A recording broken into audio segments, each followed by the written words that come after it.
Over the years, we've seen a shift in the tabletop gaming space. Things like Dungeons and Dragons or Pathfinder used to be for gamers. The creators used to make content real fans actually wanted, but the companies behind these games that people love have gone super woke and are focused more on pleasing outrage mobs and looking like good people instead of focusing on good content. And over the years, we've heard about content being changed to please modern day audiences and to be less problematic. Yet there's some massive changes coming to these games, and honestly, I think tabletop gaming is doomed at this point.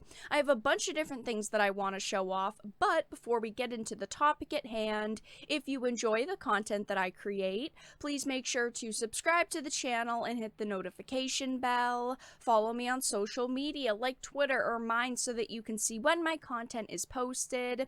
And if you do really enjoy the videos and the live streams that I create, please consider becoming a Dark Titan via Patreon for just $1 a month or supporting via YouTube memberships. All of the links are in the description, and of course, I do really appreciate all of the support. So I wanted to start off with a Dungeons and Dragons topic, and then I'm going to move into a Pathfinder topic. This first article says, though, problematic in-game lore expunged from Dungeons and Dragons. We've seen a lot of changes happen to D&D, but unfortunately, there are more coming to the game. It says publisher Wizards of the Coast has continued their campaign to destroy their own work in the name of diversity by removing whole sections of in-game lore from D&D, a turn of events that many are likely all too familiar with at this point. I used to really love D&D. I supported a lot of the products that they'd release for it. I also used to love Magic the Gathering, and I used to support Magic the Gathering. Unfortunately, Wizards of the Coast has turned into a company I don't really want to support, and they're changing their products like this. It's something that I do not want to support.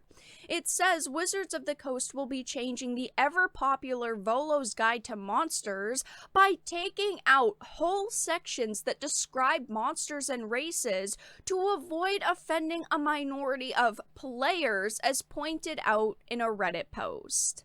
So, of course, as pointed out by the Reddit post, they're changing beholders, giants, gnolls, they're changing mind flayers and orcs. They are removing sections for all of these different monsters. And as it says, some of the fans explain these changes and how it would impact the game as a whole. A new errata came out, which said that the above lore will be removed from the book. They're not even trying to change it to make it sound better for players, give players better explanations around these creatures. No, they are literally just removing these paragraphs completely from the game.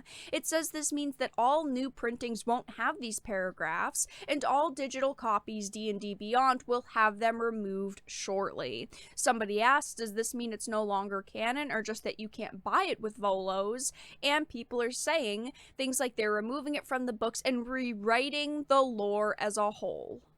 The reasons why they're changing content in their games is complete and utter garbage. It makes them look insane. They're saying they're doing it for modern audiences and for inclusivity purposes, yet the idea of modern audiences is complete and utter garbage. Audiences want the same things they did 30 years ago. People don't play Dungeons and Dragons to get lectures and be told what's socially acceptable and what's offensive. People play these games to be entertained, and they're making changes that have nothing to do with the games themselves. They're so lazy, they haven't even tried to explain things like, oh, why are they changing this? Why are they removing paragraphs? Are they replacing these paragraphs? It is absolutely ridiculous that they are changing these things and removing sections completely. And that also brings me into another article from another tabletop. It says Pathfinder tabletop RPG to remove slavery from our game and setting completely,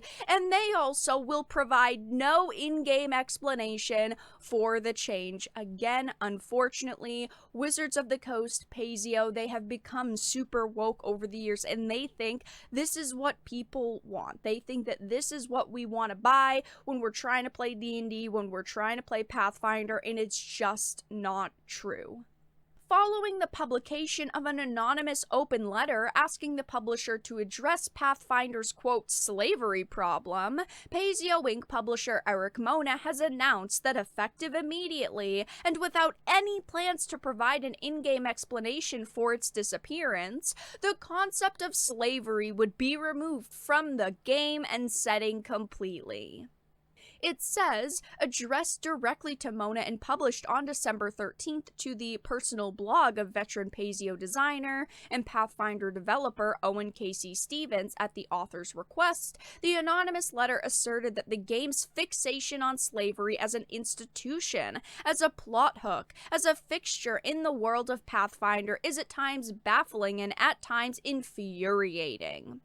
Even as Black fans, players and writers express our outrage and discomfort over and over again. Certain writers at Paisio continue to ignore us and use an awful source of pain as fodder for their entertainment. The author continued, evidently identifying themselves as a Black individual, and while I would typically choose to call out the company as a whole, rather than any particular individual, in this case, I feel I have no choice. So this one person was super upset, super triggered, basically, by the fact that Pathfinder has slavery. They put out this long blog post demanding that they remove slavery from their games. And of course, there were inevitably a few people who followed along, who made some noise about it, who said, you know what, yeah, we agree, you should change this. And now they're bending the knee to outrage, completely removing slavery from the game. And the worst part of it all is that they're so lazy, they haven't even tried to explain why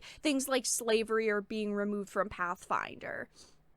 My problem with this, truly, is that if you want to play with slavery, you can, and if you don't want to play with slavery, you don't have to. Look at Dungeons and Dragons. People edit their own rules at the table all the time. People make their own decisions, and them going forward and making changes like this are just absolutely ridiculous.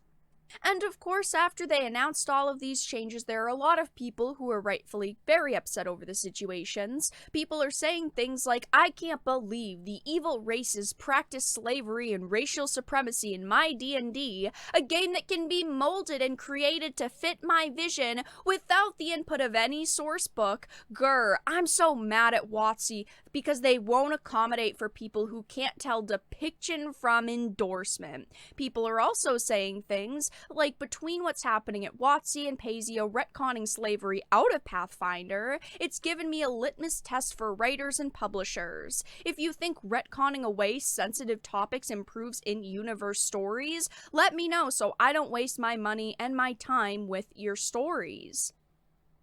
People are saying things like, anytime WotC is trending, it's just making me more and more glad I'm no longer giving them my money. Not that they notice it, but still. And of course, there's threads saying, company creates product. People of certain demographic enjoy product. Company designs product with target demographic in mind. Things go smoothly for many years. Current year companies, though, completely change that. Current year occurs, company decides target demographic is toxic, company changes design and marketing to explicitly ignore or malalign target demographic, target demo complains, company calls them racist, sexist who should give them more money, shit poster on Reddits tell target demographic to grow up, and we see this happen time and time again. We're seeing companies shift the way that they're acting towards audiences, yet they still want those people to go and buy their products. It's people like me that they want to go and buy their products, but I don't want to support garbage content that they're putting out and all of these terrible changes they're making. Here's another example that I wanted to give. It's not new, but I still wanted to reference it. It says, as a reminder, one of the biggest changes Pathfinder made in the second edition was to replace race with the less charged ancestry to define player characters. So the option covered in this book define that aspect of your character. Here is another example of what these companies are doing. They removed race because they think it's such a charged word that has a ton of baggage behind it, and like it could lead to real world parallels being drawn between the fictional races in the game and real people, which is a ridiculous concept. The real world parallels didn't exist until people who pointed them out created them. They were never part of the writer's original intent. It all comes back to the token and orc fiasco. People saying tokens orcs represent black people, which is absurd.